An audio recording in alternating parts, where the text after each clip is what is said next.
Yale Podcast Network. Welcome to the Quadcast, a Yale Divinity School podcast series dedicated to reflection on contemporary religious issues. In this episode, graduate student Emily Judd interviews Yale professor Angela Gurrell about how the internet and social media are affecting religious practices and communities. Dr. Gurrell shares practical tips about how to break free from smartphone addiction. Well, you can make it your phone so that it's grayscale, which is like it looks black and white, which research studies have proven that actually when your phone looks that way, you don't want to look at it as much. She also describes how Jesus used the technology of his time. There were times that he transformed technology, like the cross. He took the cross, which was a technology of violence, and he turned it into a technology of love. And Dr. Gurrell answers the question, if Jesus lived today, would he tweet about the good news? If Jesus felt in the moment that medium, in particular Twitter, like you just said, was the right sort of medium for the message that he was giving, then he would use it. Welcome, Dr. Gurrell, to the Quadcast. Thank you so much for having me. You have an upcoming book that's titled Always On, Practicing Faith in a New Media Landscape. What exactly is new media? Is that the same as social media? So new media is a large category that includes social media, but it also includes things like devices, smartphones, iPads, your laptop, and then practices that are new, like blogging and streaming, and the mediums that you can do that through, like Netflix and Hulu and such. And the title of your book is Always On. How can people manage their addictive relationships with their smartphones, their social media, and should Christians start to include new media in fasting? Yeah, that's a great question. And I mean, the book's title comes from that same experience for me. I think many people feel the need to be constantly connected to their devices, to technology. I mean, I think there are ways that our devices themselves can help us to take a break. So for example, they're building in apps for smartphones where you can actually ask your smartphone to tell you how long you've been online. And so that's just kind of a reminder like, hey, Angela, you've been online for an hour. And then that itself can, or you've been surfing the web for an hour. You've been on Facebook for an hour, and even just that realization can be helpful to say, "Hey, maybe I need to take a break from this." Mm-hmm. Also, another thing that you can do is on an iPhone, for example, you can make it your phone so that it's grayscale, which is like it looks black and white. Which research studies have proven that actually when your phone looks that way, you don't want to look at it as much, and so when it's not colorful, it's not as interesting to us. And I want to read some headlines that strike at the heart of the topic of religion in digital space. CNN published an article asking, "Is the internet killing religion?" The Daily Beast published an article titled God versus the Internet. And the MIT Technology Review published an article titled How the Internet is Taking Away America's Religion. And MIT cites a study that found that the dramatic decrease in religious affiliation in America is closely mirrored by the increase in internet use. So do you think that the internet causes more harm than good to religion?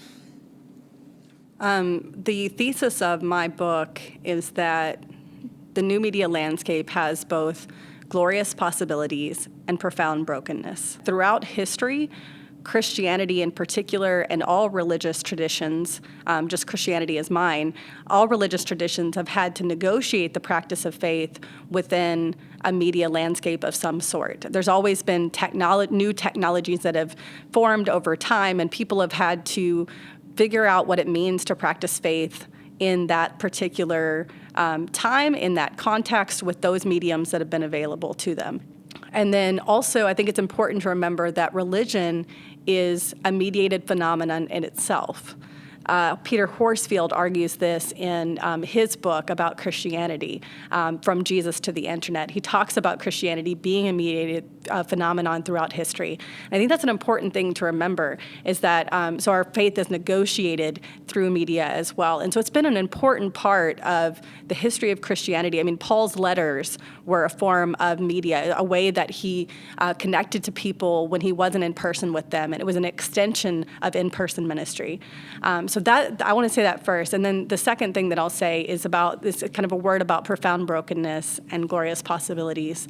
When I say profound brokenness, I think a lot of what these articles are pointing toward is just that social media in particular contributes to what I call diminished humanness.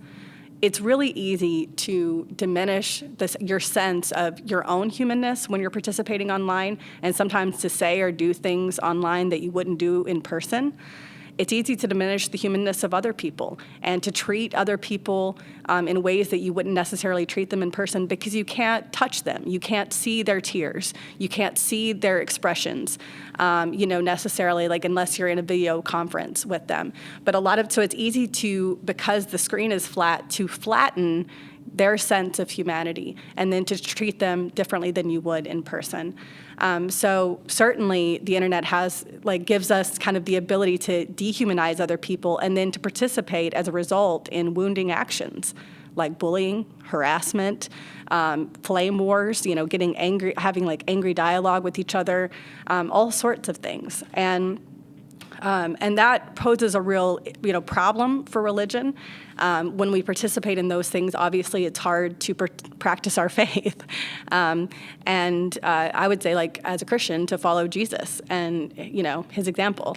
But on the other hand, I would say that the internet has what I call glorious possibilities, because I would disagree with one of the article's titles about God. What was it? God versus the internet? Right. I argue in my book that God is online. God is in social media spaces, like God is in every space in our lives, that the Holy Spirit guides us in our online interactions, just as the Holy Spirit can guide us in our in-person interactions. And now, how do you imagine Jesus using new media? If digital media had been around in the first century, would Jesus be tweeting about the good news? Sure. I think so. I think that Jesus, when I look at his life, I think that he used technology in all sorts of different ways. When I say sure about tweeting, I mean that if Jesus felt in the moment that medium, in particular Twitter, like you just said, was the right sort of medium for the message that he was giving, then he would use it. There were times when Jesus rejected technology. There were times when Jesus, for example, the way the currency exchange was happening at the temple, he rejected that sort of system that had been set up. But then there were times that he used technology exactly like it was meant to be used. The scroll in Luke 4, he unrolls. He uses a scroll. That's a technology of the time, a medium. He uses it precisely the way it was meant to be used. There are times when he uses a technology differently than it was meant to be used, but for his ministry. So a boat, he goes and stands in a boat and preaches from it so that everyone can hear him better, right? So a boat's not meant to be preached from. It wasn't created for that purpose, for a large crowd. Mm-hmm. But he used it for his ministry for good, because the boat became the pulpit, right? But it didn't take away from his aims, and then there were times that he transformed technology, like the cross. He took the cross, which was a technology of violence, and he turned it into a technology of love. In this day and in this time, I think Jesus would do similar things. I think there would be technology he would reject, technology he would use precisely the way it's meant to be used, technologies that he would use for his ministry that weren't necessarily meant to be used in that way, but don't take away from its aims, and then technology that he would transform. Going to more church leadership, how important is it for church leaders to embrace the digital world and reach out and try to expand their flocks through social media? Is there a right strategy that contemporary Christian leaders should abide by? I'm really hesitant to use the word strategy, mostly because it's a term it's a business term. And I know that some people would say, churches are businesses and would argue that and everything. I tend to try not to use business language to describe church, because it's a place of ministry and worship, whether that's online or in person or a hybrid reality. I think, and that's something I would say, is that I think most Christian communities, if not all, in a new media landscape, really, I guess, yeah, I would argue all really need to be considering what it means to be a hybrid Christian community, a community that ministers and practices faith both in person and online. It's not so much about strategy. I would be more inclined to say as a church community, as a Christian community, it's about discernment. It's about inviting God into our decision-making processes about new media. Thank you so much for joining us today, for sharing your insight, because I think a lot of Christian leaders and communities aren't really thinking about the impact of new media or their strategy or lack of strategy for using social media and different types of technologies in their ministries. So thanks so much for joining us today. Thank you so much for having me.